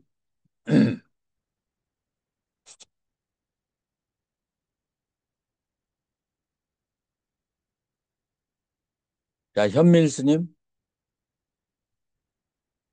요거 한번 읽어보세요. 과거하여 마음에 항상 고요함을 거울에 바탕에 비하여 가성체 다하고 마음에 항상 지함은 우리 거울에 밝게 비추는 반사능력에 비하여 다성령이라고 하였다. 그리고 우리 거울의 밝음에 비춰진 각각의 영상이 후면영이다. 거울의 밝음은 어떤 사물이 와서 비치든지 비치지 않든지 상관없이 항상 밝은 것처럼 지도 항상 신령하게 안다는 것이다. 이러한 지의 특성을 살펴보면 불성사상의 바탕을 두고 있지만 지는 불성이라고는 용어보다는 마음의 능동적이며 활동적인 면을 적극적으로 나타난다. 언어, 분별, 지각, 동작 등의 작용의 후면용은 모두 자성용인 지의 능력으로 가능하게 된다. 즉 거울에 밝게 비추는 능력에 의하여 여러 가지 차별적인 모양을 볼 수 있는 것과 같다. 자, 그래서 교학에서는 불성이라고 얘기했지만 이 성종에서는 뭐라고 표현한다고요? 알지자로 불성이라는 말 대신에 불성은 아는 기능을 가지고 있다. 알지자로 그렇게 표현하는 거예요. 자, 여기 손재 스님. 이념은 본래 고요한 것이고 육진과 외경은 본래 공하다. 공적한 마음은 신령하게 아는 작용이 있어 어둡지 않다. 이 공적하게 아는 이것이 너의 진성인 것이며 미혹하거나 개호하거나 마음은 본래부터 스스로 아는 것이다. 연에 의지하여 생기는 것도 아니고 경계를 말미암아 일어나는 것도 아니다. 지라는 한 글자가 불묘의 문이다. 지는 육진과 그의 대상인 외부의 경계에 의해 만들어지거나 어떤 관계 속에서 형성되는 것이 아니라 본래적으로 존재하며 항상 작용하고 있는 것이라고 하며 마음의 실체를 인정하고 있다. 자, 여기까지 읽어보세요. 지의 역할. 여기서는 종밀의 지가 선교 일치론과 홍주정 비판 그리고 도노 점수론에서 어떤 역할을 했는지 간단히 논해 보겠다. 1. 선교 일치론의 지. 종밀은 선교 일치에서 선삼종과 도삼종을 각각 일치시키는데 그 중에서도 가장 위 단계인 제3 현시 진심 즉성교의 불성과 제3 직현 심성종의 지를 일치시킨다. 종밀이 그를 통해서 선으로의 일치를 꾀하고 선종 가운데서도 합택종을 중심으로 융합하려 했던 것을 헤아려 보면 이것은 결국 지를 정점으로 일치시킨 것을 의미한다. 따라서 선교 일치의 목적은 바로 지를 세우기 위한 것이라고 할 수 있다. 자, 그래서 우리가 이제 규봉 종밀이 불성을 지라고 얘기하고 이 지에 대한 지금까지 쭉 설명을 들었어요. 여기에서는 그 지에 대한 이런 구체적인 설명과 전거가 필요한 이유가 이 지에 대한 믿음이 있어야 돼. 이 수행을 시작하려면은 그리고 이제 그 지를 알기 위해서 이제 보기 위해서 계속해서 노력을 해야 되는데 여기는 그 이제 견우의 수행으로 가기 위해서 지에 대한 여러 가지 증거를 통해서 지에 대한 확신을 가지고 있어야 된단 말이에요. 자, 그런데 규봉총밀 스님의 이제 그 역할이 첫 번째 이제 선과 교를 서로 이어주는 그런 작업을 했다. 그래서 교종에도 세 개의 학파가 있는데 그 세 개가 뭐라고 했죠? 공종, 상종, 성종이라고 했고, 그 다음에 선에도 그와 대치되는 세 가지 수행이 있는데, 공종의 수행이 있어요. 자, 공종의 수행은 누가 이어받았죠? 예?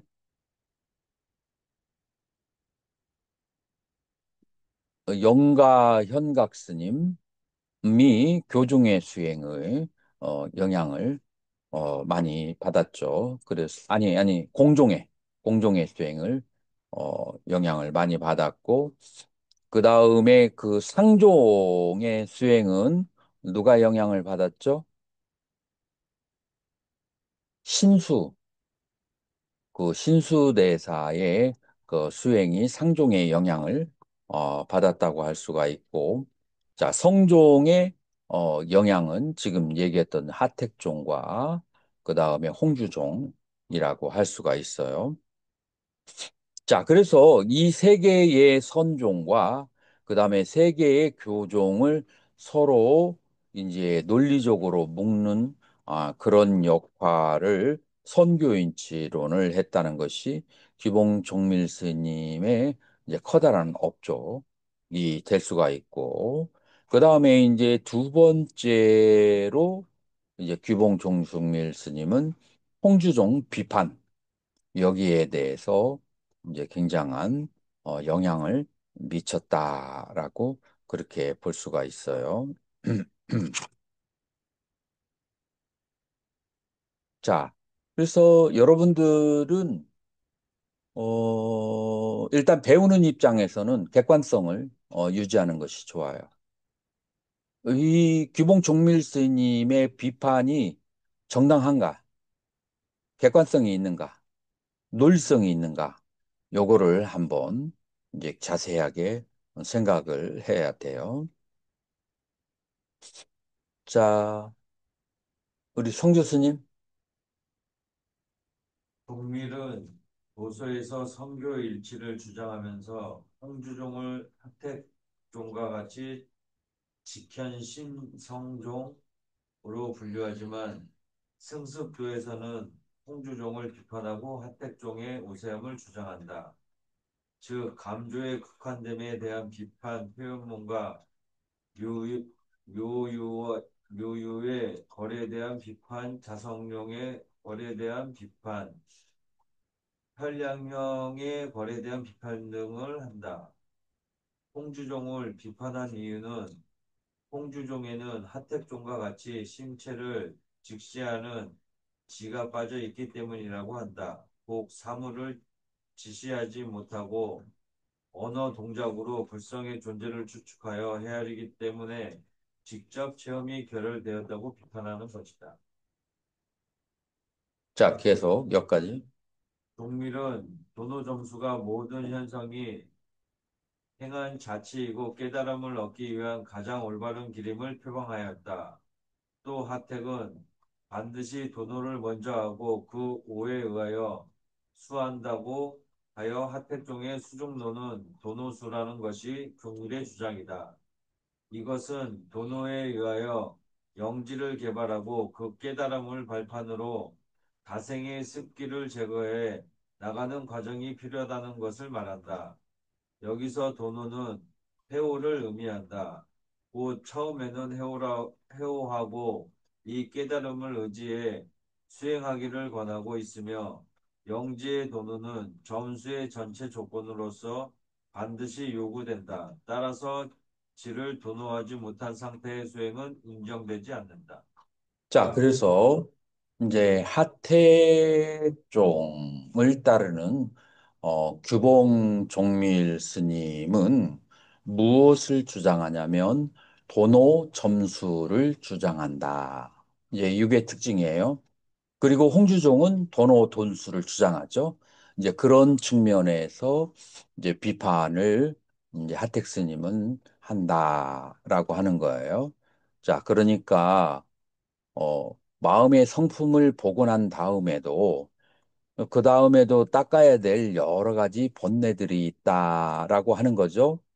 우리가 초기 불교에서 봤어도 유신견을 깨달아서 그래서 마음의 본성을 무아라고 하는 것을 깨달았어도 그 다음에 남아있는 것이 무슨 본내가 있죠?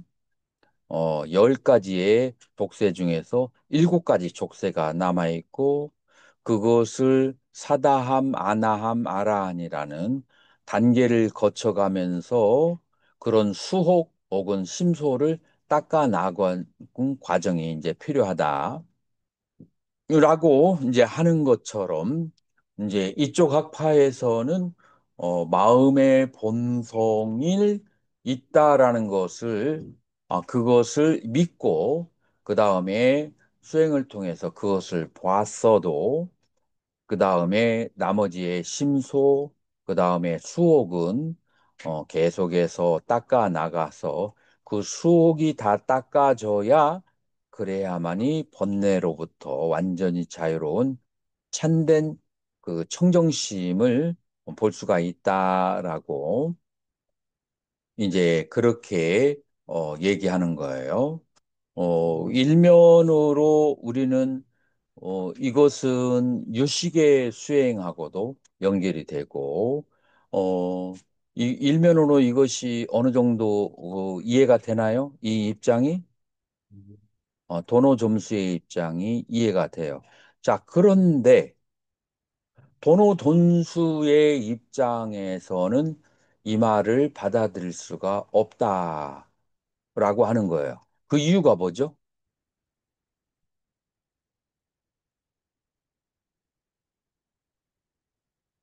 저번 시간에 얘기해 줬는데, 누가 그거 기억하고 있는 사람이 누가 있을까? 관현 스님 기억이 나요?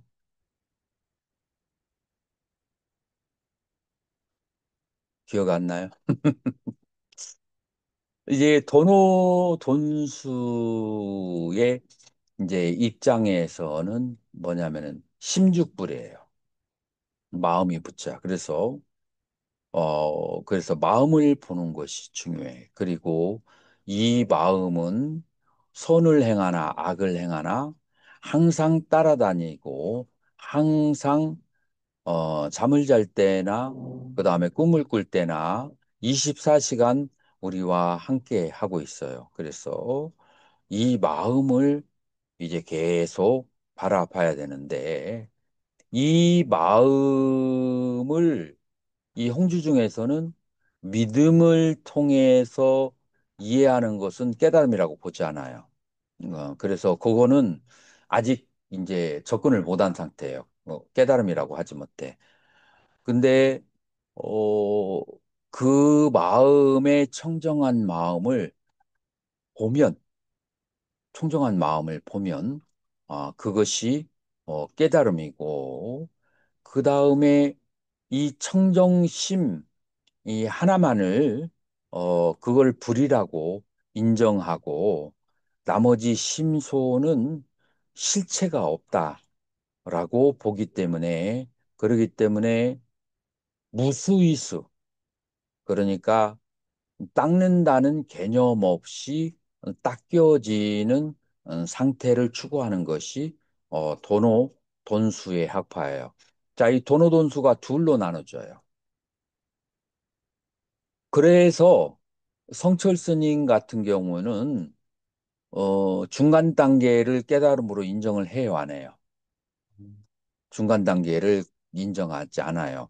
그래서 완전히 청정한 마음이 완전하게 드러났을 때를 깨달음이라고 하고, 그 전에 거울 옆에 비쳐서 보인 거, 그 다음에 힐끗 옆눈으로 본 거, 그 다음에 중간중간에 뭐, 어디 호수에 비친 마음, 뭐 이런 중간중간의 단계를 아예 완전히 인정하지 않아요.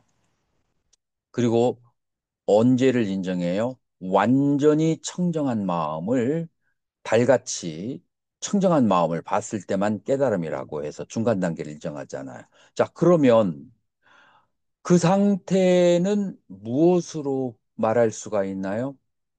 그래서 성철 스님은 이런 식으로 표현을 해요. 그 상태가 됐다는 것을 그 사람의 마음속에 있는 건데, 누가 알겠어요? 그 사람이 막 주장해. 나는 청정한 달처럼 마음을 봤다. 그럼 누구도 어떻게 할 수가 없어. 그 사람이 그렇게 믿는 거기 때문에. 그래서 객관적으로 어떻게 증거를 하느냐. 첫 번째, 그 청정한 마음이 바로 움직이는, 그러니까 탐진치가 일어나는 생활 속에서도 분명한가. 동중일이요.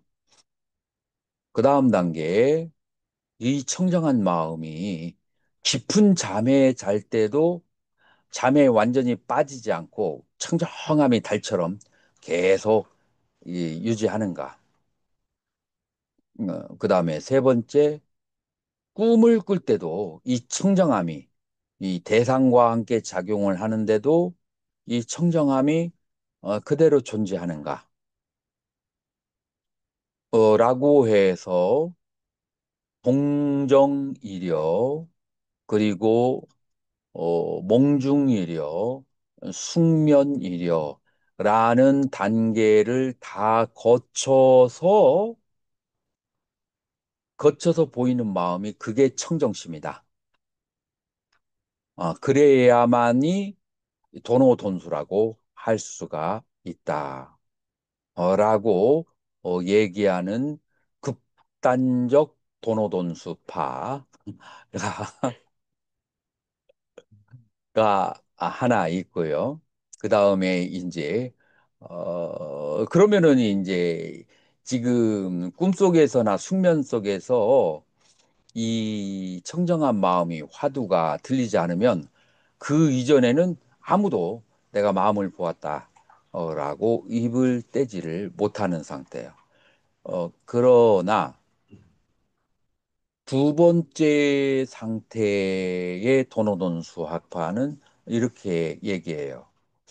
이 청정한 마음은 일체시에 작용을 하기 때문에 일체시에 작용을 하는 와중에 그 일체시의 작용의 대상이 아니라 이 마음을 보면, 이 마음을 보면 그것이 바로, 그것이 바로 청정심을 보는 것이고 이것이 바로 도노돈수이다.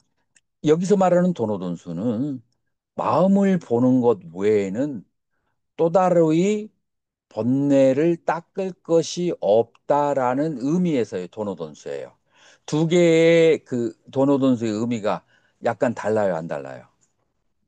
약간 달라요. 이제 그 중에 대표적인 그 저기 중에 하나가 뭐냐면은 아유, 우리 그 화계사의 숭산 스님, 숭산 스님, 이제 숭상 스님은 이제 화두가 주로 어떤 화두를 주죠? I don't know. 그래서 그 음? Just don't know라고 했어요. 자, just don't know라고 하는 것은 우리 아비담마의 용어로 말하면은 뭐를 말하는 거예요? 무엇에 대해서 알지 말으냐, 모른다라고 하는 심소에 대해서 시비 분별을 하지 말라는 거야. Don't know. 근데 don't know, 난 모른다 라고 할 때 그 말을 하는 놈이 있어요, 없어요? 그 놈을 아비담마용어로 뭐라고 그래요? 심이야. 심만 놔두고 심소를 놓아버리는 그런 수행이 바로 이제 숭산 스님의 수행이죠. 그래서 그 just don't know라고 하는 이제 그거를 무를 번역을 했는데 영어 번역이 더 조금 적절해요. 무를 번역했는데 이 무라는 단어를 처음 쓴 사람이 누구죠? 달마대사. 달마대사가 쓰신 말이에요. 달마대사가 중국에 와서 그래가지고 황제를 만나는데 그 황제가 누구죠? 무제. 무, 무, 이름이 있는데 한자가 더 그냥 무제라고 일단 얘기해봐요. 나중에 찾아서 알아보세요. 그래서 이 무제하고 대화를 나누는데 이 사람은 불교에 귀한 지 오래됐고 그 다음에 공덕을 많이 지었어요. 이제 그러면서 달마대사를 만났을 때 나는 이렇게 절도 많이 졌고 불사도 많이 하고 어려운 스님들도 많이 좋아졌다. 라고 하니까 달마대사가 뭐라고 대답했어요? 무공덕이라고 해버렸어요. 근데 지금 한참 자기 자신을 자랑하고 있는데 내가 열심히 이렇게 살았다는 걸 자랑하고 있는 무공덕, 공덕이 없다라고 하니까 내가 지금까지 만난 스님들은 그게 공덕이 많다고 하는데 이게 어디서 이상하게 시커멓게 생긴 게 와가지고 무공덕이라고 해서 기분이 살짝 안 좋았죠.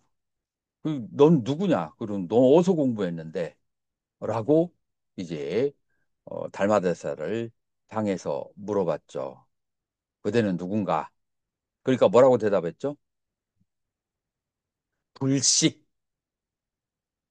대답을 했어요. 그래서 이제 보통 번역할 때 분별하지 말아라. 라고 얘기해요. 그러니까 이 달마대사가 무공덕이라고 하는 것은 이 청정심의 입장에서, 본성의 입장에서 대답을 한 거예요. 그러니까 왜 공덕이 없겠어요? 공덕이 있죠. 그래봤자 그것은 허망한 것이고 그 무공덕인 도리, 그 청정심의 그 도리, 그거를 알아야 된다를 그렇게 되돌려서 쳐서 얘기하는 거죠. 그 다음에 이제 두 번째, 너는 누구냐라고 얘기했을 때 나라고 하는 것은 분별할 때 일어나는 심소가 아니라 분별하지 않을 때 있는 이 아는 청정한 마음, 그것이 바로 나다라고 하는 것을 돌려서 얘기를 해준 거예요. 이제 그러나 이제 서로 그 정도의 실력은 되지 않은 거죠. 이 황제가.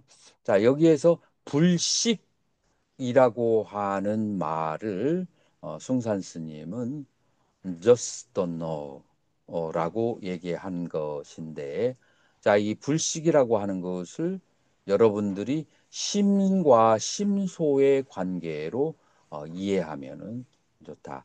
심소는 불, 분별하지 말고 다만 심만 일어나는 그런 상태. 자, 이게 도노돈수의 한쪽의 수행이다. 다만 심을 보면 거기에 만법이 다 갖추어졌다라는 의미에서의 도노돈수가 있고, 성철 스님처럼 숙면이려를 지나고 난 다음에 오매이려를 지나서 그러고 난 다음에 깨달았다라고 하는 극단적 도노돈수, 두 가지 종류가 있다. 그래서 우리는 수많은 논쟁들이 있지만 우리는 각 학파가 가지고 있는 자기의 수행 논리를 따라서 얘기하는 거예요. 그러니까 규봉종밀 스님은 그것은 유식의 수행 방법, 그 달마대사로 이어준 유식의 수행 방법, 그리고 그 유식의 그 수행 방법은 바로 어디에서부터 시작됐느냐 하면은 사념처 중에서 법념처의 수행에서부터 점점 진화해 온 방법이에요. 자, 그리고 이제 이 그 도노돈수의 수행 방법은 그 초기 불교에서 십념처, 그 다음에 족첸의 십념처, 이 십념처의 수행, 십념처의 수행이 사념처 중에서 제일 난해해요. 어렵고. 왜냐하면 중생들은 분별로 살아가고 있는데 이 심이라고 하는 것은 분별을 하지 않고 비추기만 하는 것이니까 보통 사람들이 개념으로 이해하기가 어려운 거예요. 그 방법이 그렇게 도노돈수로 발달되어서 각각의 아주 커다란 그런 논리적인 체계를 가지고 있어요. 자, 여기에서 이제 중요한 것은 서로 그 시대의 스님들이 수행을 잘하고 못하는 것이 눈에 보이기 때문에 그 수행 방법을 비난을 하고 비판을 하는 것인지, 그 수행의 체계 자체에는 다들 나름대로의 거대한 그 부처님의 가르침에서 오는 흐름을 가르고 있다. 그래서 시대의 사람들의 수행하는 방법론이 그 시대의 흐름에 따라서 좀씩 변화될 수가 있다라고 그렇게 말할 수가 있어요. 20년 전에는 내가 서울에 와서 법문하려면 선종 아니면은 법문 들어오는 사람이 없었어요. 선. 요즘에는 선 법문할 때보다도 초기불교 법문하면은 더 많은 사람들이 시대의 흐름이라는 게 있어요. 그 시대의 흐름에 의해서 그러니까 현행대사가 말하는 것처럼 깨달음에는 돈점이 없고 높고 낮은 것이 없는데 중생들의 근기에 따라서 돈점이 있고 높고 낮음이 있다. 그래서 그 중생들이 그 시대에 어떤 중생들이 더 많이 사는가에 따라서 이제 그 종파가 발달이 된다라고 할 수 있어요. 그래서 이제는 기본적인 이론을 이렇게 공부하고 이제 나머지 시간에는 성품에 대한 것과 그리고 그럼 구체적인 방법론을 어떻게 해서 마음을 보게 하는가 이제 그쪽으로 돌아가도록 하겠습니다. 자, 이것으로 마치겠습니다. 유수단 선생님 해드리겠습니다.